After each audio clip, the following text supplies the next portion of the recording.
गिरिजा ने बहुत गरीबी के दौर में अपने दो बेटे चेतन और भुवन की परवरिश करी और उनकी शादी कर दी।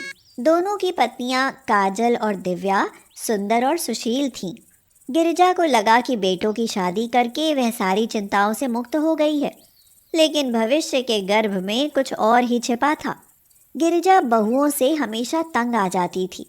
वो दोनों कभी भी अपना काम समय पर नहीं करती थीं, जिसकी वजह से गिरिजा को गुस्सा आ जाता था।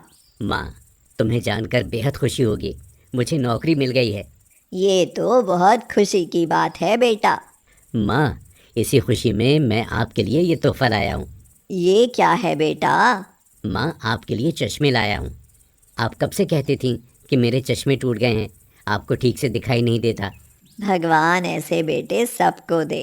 वे दोनों माँ बेटा बातें ही कर रहे थे कि काजल गुस्से में अपने कमरे में चली गई। पीछे पीछे चेतन भी पहुंच गया। काजल गुस्से में चेतन पर बरस पड़ी और बोली, बहुत मोटी कमाई है ना आपकी। 4 पैसे हाथ में आए नहीं कि खर्च शुरू। बीवी बच्चों की तो कोई परवाह ही नहीं। हाँ। अरे भगवान, ये क्या कह रही हो? माँ ने हमें बिना माँ बाप के बड़े कष्टों से पाला है, इतना तो हम उनके लिए कर ही सकते हैं ना। शाम को जब सब खाना खाने बैठे तो सब लोग दही खा रहे थे, लेकिन गिरिजा के पास दही नहीं थी। ये देखकर भुवन बोला, दिव्या, माँ को दही नहीं दी? बच्चों का तो पूरा पड़ता नहीं। अब बच्चों को दूध दूं या माँ जी को दही खिलाऊं? माँ जी को बेकार में ही खट्टा दही खाकर खांसी वगैरह हो जाएगी। वैसे भी बुढ़ापे में ये चीजें नुकसान देती हैं। चेतन ने अपनी दही की कटोरी गिरिजा के सामने कर दी और कहा, माँ, आप ये दही खा लो। नहीं बेटा, तुम खा लो। वैसे भी बुढ़ापे में मेरे लिए ये चीज़ें ज़रूरी नहीं हैं। दिव्या और काजल ने एक दूसरे की तरफ को तिरछी निगाहों से देखा और मुंह बनाते हुए दोनों रसोई में चली गईं और रसोई में जाकर बड़बड़ाने लगी। देखा दिव्या, इस बुढ़िया ने अपने बेटे को किस तरह कब्जे में किया हुआ है। अपनी उंगली पर नचाती है दोनों भाइयों को। सही कह रही हो दीदी। मन तो करता है कि या तो इन्हें यहाँ से भगा दूं या मैं ही घर छोड़कर चली जाऊं। अरे वाह, हम क्यों जाएं घर छोड़कर? हमारा घर है। अगर घर छोड़कर जाना है तो वो जाएंगी। अगले दिन गिरिजा के सिर में बहुत तेज दर्द हो रहा था। भुवन ने देखा तो पूछा, माँ, आज सिर पर पट्टी क्यों बांधे हुए हो? बेटा, बहुत तेज सिर में दर्द हो रहा है। हाँ। आओ, मैं तुम्हारा सिर दबा देता हूँ। भुवन सिर दबाने लगा। जब दिव्या ने देखा तो वह जल भुन गई।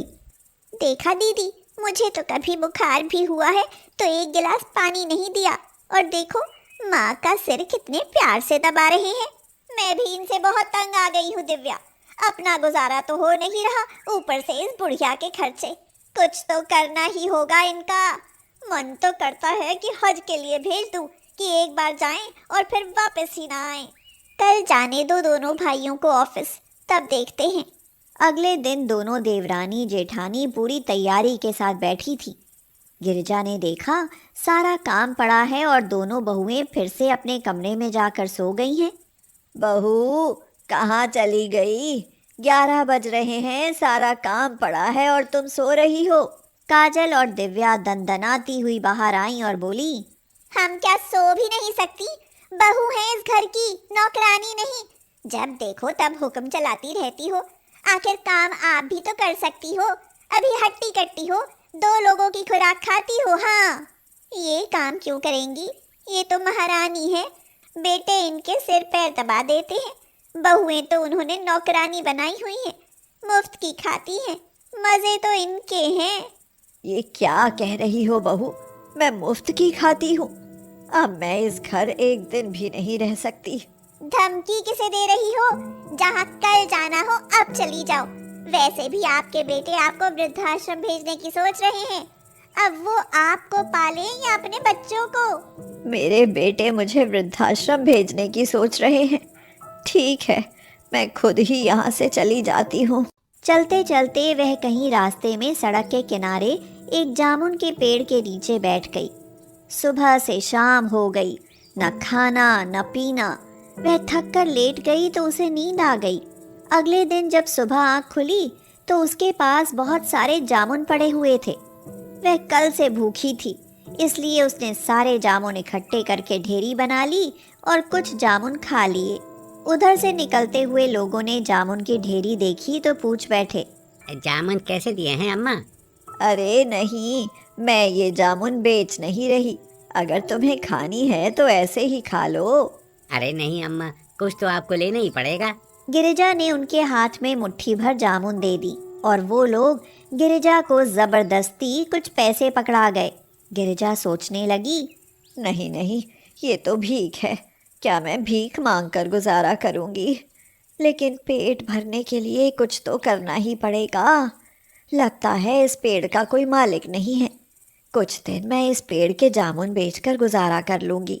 गिरिजा अब उस पेड़ के जामुन बेचकर दिन गुजार लेती और रात को वहीं सो जाती। एक दिन वह भी आया जब पेड़ की सारी जामुन खत्म हो गई। लोग कहने लगे, महीने भर से बेचारी जामुन बेचकर गुजारा कर रही थी, अब गरीब बुढ़िया क्या करेगी? गिरिजा को बाजार से जामुन खरीदकर बेचनी पड़ी।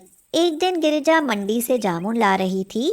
अचानक से वह चेतन की गाड़ी से टकरा गई और गिरकर बेहोश हो गई। चेतन ने बाहर निकलकर देखा तो अपनी माँ को ऐसी हालत में देखकर चौंक गया। उसने हैरानी से पूछा, उठो माँ, तुम्हारी हालत ये कैसे हो गई? आप तो अपनी सहेलियों के साथ 2 महीने के लिए घूमने निकली थी। चलो अब घर चलो माँ, तुम्हारे बिना घर घर नहीं लगता। घर? उस घर में मैं कैसे जाऊं जहां से तुम मुझे वृद्धाश्रम भेजने वाले थे? किसने कहा तुमसे? मैं और अपनी माँ को वृद्धाश्रम भेजूंगा? तो बहू क्या झूठ बोल रही थी?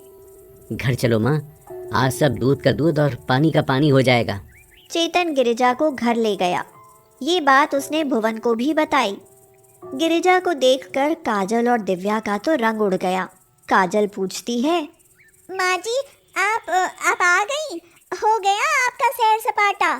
चेतन और भुवन ने दोनों को खूब डांट फटकार लगाई। अब बोलो, क्या कहा था कि माँ जी का घर में मन नहीं लगता, इसलिए सहेलियों के साथ सैर सपाटा करने गई हैं? अरे तुम्हें क्या पता, हमारी माँ जामुन बेचकर अपना पेट भर रही थी। लोग इन्हें गरीब जामुन वाली बुढ़िया कहकर पुकार रहे थे। हमें माफ कर दो, हमसे बहुत बड़ी गलती हो गई। आप लोगों का माँ के साथ जरूरत से ज्यादा प्यार देखकर जलन होने लगी थी, लेकिन अब हमारी आंखें खुल गई हैं। अब दोबारा ऐसा कभी नहीं होगा। बस करो तुम दोनों, छोड़ दो बहुओं को। मैं इन्हें माफ करती हूँ, अब तुम दोनों भी इन्हें माफ करो। चेतन और भुवन ने उन्हें छोड़ दिया। दोनों बहुएं गिरिजा के पैरों में गिरकर रोने लगी। गिरिजा ने उठकर उन्हें गले से लगाते हुए कहा, तुम दोनों माँ और बच्चों का प्यार देखकर कैसे जल सकती हो? आखिर तुम भी तो माँ हो। खैर छोड़ो और अब एक नई शुरुआत करो। मैं तो चली जामुन के पेड़ के नीचे बैठने, वहाँ मेरी बहुत अच्छी पहचान बन गई है। उनका दुख दर्द सुनकर मैं अपने दुख भूल जाती थी। वो लोग इंतजार कर रहे होंगे कि जामुन वाली बुढ़िया नहीं आई। जामुन वाली बुढ़िया? हाँ, जामुन वाली बुढ़िया। लेकिन खाने के समय तक आ जाऊंगी, ये मत सोचना कि बला टली। नहीं माँ जी, अब हम आपको कहीं नहीं जाने देंगे और हमेशा आपकी सेवा करेंगी। ये सुनकर गिरिजा हंस पड़ी। अल्ताफ एक चरवाहा था। कुछ समय पहले एक दुर्घटना में उसका एक हाथ कट गया। एक हाथ से वह कोई काम नहीं कर पाता था, इसलिए वह गांव के मुखिया के मवेशियों को चराने लगा। मुखिया उससे बोला, मैं केवल 1500 रुपये महीने दे सकता हूँ। इस पर अल्ताफ ने कहा, मालिक, आप जो सही समझे दे देना, मगर मुझे काम की ज़रूरत है। मुखिया ने उसे कभी पूरे पैसे नहीं दिए। वह हमेशा उसे 100-200 रुपए कम ही देता था। एक बार अल्ताफ ने मालिक से कहा, मालिक, अब की बार तो पूरे पैसे दे दीजिए। आप तो जानते हैं कि हमारी ईद आ रही है, घर में छोटे छोटे बच्चे हैं, उनके लिए नए कपड़े सिलवाने हैं और सबको अलग अलग ईदी भी तो देनी पड़ती है। अरे ले जा अल्ताफ, तुम मेरी गाय भैंसों का दूध भी तो निकाल लेते हो। नहीं मालिक, अल्लाह की कसम खाता हूँ, मैंने कभी आपकी गाय भैंसों का दूध नहीं निकाला। मैं गरीब हूँ पर बेईमान नहीं हूँ। ले पकड़ 50 रुपए और ले, लेकिन उन्हें अच्छे से चराया कर। ठीक है मालिक। केसर, जो अल्ताफ की पत्नी थी, बोली, ये क्या अल्ताफ मियाँ, अब की बार भी आपके मुखिया ने पूरे महीने के सिर्फ 1050 रुपए दिए हैं। हाँ बेगम, बहुत मिन्नतों के बाद 50 रुपए बढ़ा कर दिए हैं। लेकिन ईद आ रही है और घर में कुछ भी नहीं है। बच्चों पर नए कपड़े नहीं हैं। कितनी बार कहा है कि कहीं कुछ और काम देख लो, मगर आपको तो कुछ करना ही नहीं है। क्या बेगम, तुम भी हमेशा ताने कसती रहती हो। अगर आज मैं हाथ से अपाइज नहीं होता तो कुछ भी काम कर लेता। माफ करना, मेरा मतलब आपको ताना कसना नहीं था। तभी बाहर से अप्सा दौड़ती हुई आई और बोली, अब्बू, आज तो आपको पगार मिली होगी। इस बार तो हमें ईदी दोगे ना? हमें भी बाजार जाना है और वहाँ से शबनम आपा जैसे झुमके लेने हैं। केसर ने उससे कहा, बेटा, शबनम के अब्बू बहुत रईस हैं, किसी की होड़ नहीं करनी चाहिए। जितनी रकम के वो झुमके हैं ना, उतनी तो तुम्हारे अब्बू की पगार भी नहीं है। हाँ। पीछे से आयत और रूही भी आकर केसर से चिपक गई और बोली, अम्मी, हमें भी पैसे दो ना। मैं क्या करूं, कहाँ से बच्चियों की ख्वाहिश पूरी करूं? या अल्लाह, कुछ तो हम पर अता फरमा। बाहर से एक फकीर ने आवाज दी, आमीन। अल्लाह तुम्हारी मुराद जरूर पूरी करेगा। बहुत जल्द तुम्हारा वक्त बदलने वाला है। अब इस फकीर बाबा को मैं क्या दूं? मुझे कुछ नहीं चाहिए। मैं तो इधर से गुजर रहा था तो जाते हुए तुम्हारी बातें सुन ली, सोचा तुम्हें दुआ देता जाऊं। अल्लाह आपकी उम्र दराज करे। अगले दिन अल्ताफ मुखिया के खेत में गाय भैंस चरा रहा था। उसे कहीं से किसी लड़की के रोने और चिल्लाने की आवाज आई। अल्ताफ ने देखा, वह आवाज सड़क के किनारे एक कोठी से ही आ रही थी। आवाज बढ़ती ही जा रही थी। अल्ताफ ने कोठी के पास जाकर खिड़की से देखा कि एक औरत और एक लड़का किसी लड़की का गला दबाकर मारने की कोशिश कर रहे हैं। रुको, छोड़ो इसे, मैं भी पुलिस को बुलाता हूँ। अरे बचाओ बचाओ, ये लोग इस लड़की का गला दबाकर मार रहे हैं। मुझे बचा लो भैया, ये मेरी माँ और भाई मुझे मार डालेंगे। अल्ताफ की आवाज सुनकर आस पड़ोस के सब लोग घरों से बाहर निकल आए। अरे भाइयों बचाओ, मेरे साथ इसकी मदद करो, नहीं तो वो बेचारी मर जाएगी। इस तरह उन्होंने लड़की को बचा लिया और उन दोनों को पुलिस के हवाले कर दिया। वह लड़की अल्ताफ के पैरों में गिर गई और बोली, भैया, अगर आज आप समय पर नहीं पहुंचते तो मेरी सौतेली माँ और भाई मुझे मार डालते। नहीं बहन, तुम्हारी चीखें सुनकर मैं खुद को यहाँ आने से रोक नहीं पाया। मैं यहीं पास के खेत में मालिक के मवेशी चरा रहा था। नीलम बोली, मेरा भाई एक नंबर का अय्याश और आवारा है, इसलिए मेरे पिता ने मरने से पहले ये सारी जायदाद, ये कोठी सब मेरे नाम कर दी। इसीलिए ये लोग मुझे मारकर सब कुछ हड़प लेना चाहते थे। अब तुम महफूज हो बहन, खुदा तुम्हारी हिफाजत करे। पास के गांव में ही रहता हूँ, कभी कोई ज़रूरत हो तो बुला लेना।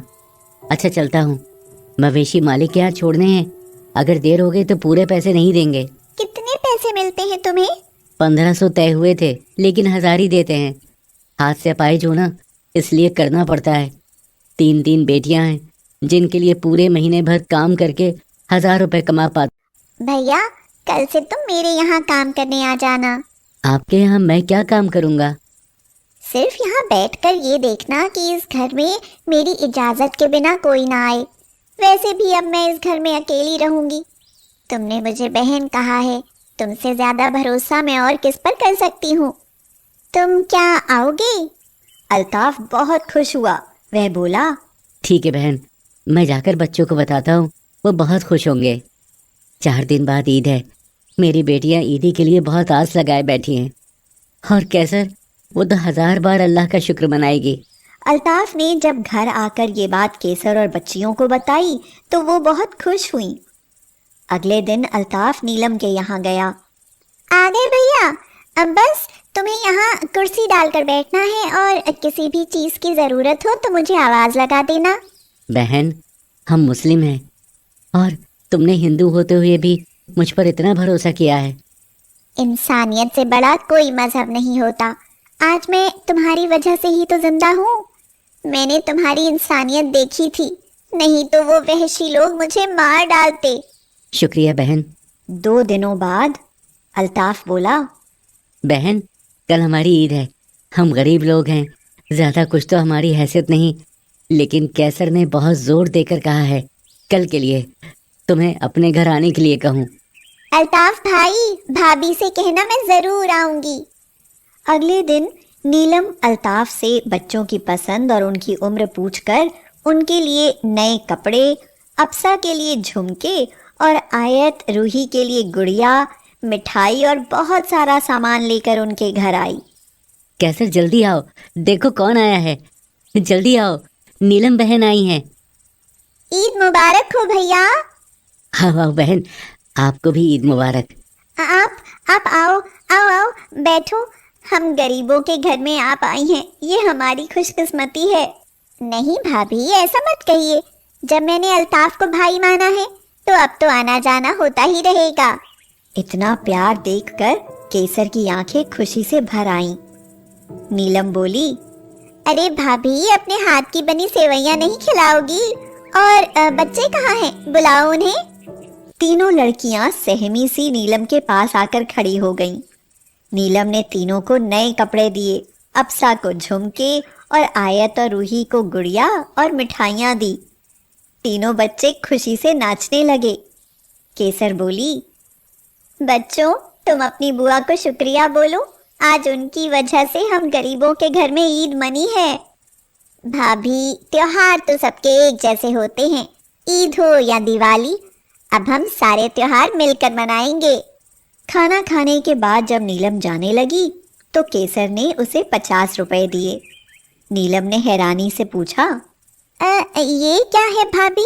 कुछ नहीं, हमारे यहाँ इसे ईदी कहते हैं। ज्यादा कुछ तो हमारे पास है नहीं, इसलिए इसको ही हमारी दुआ समझकर कबूल कर लो।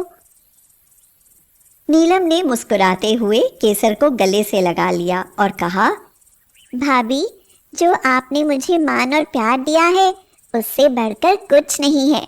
अगली ईद पर फिर आऊंगी और आप मेरे लिए सेवइयां बना कर रखना। और फिर नीलम ईदी लेकर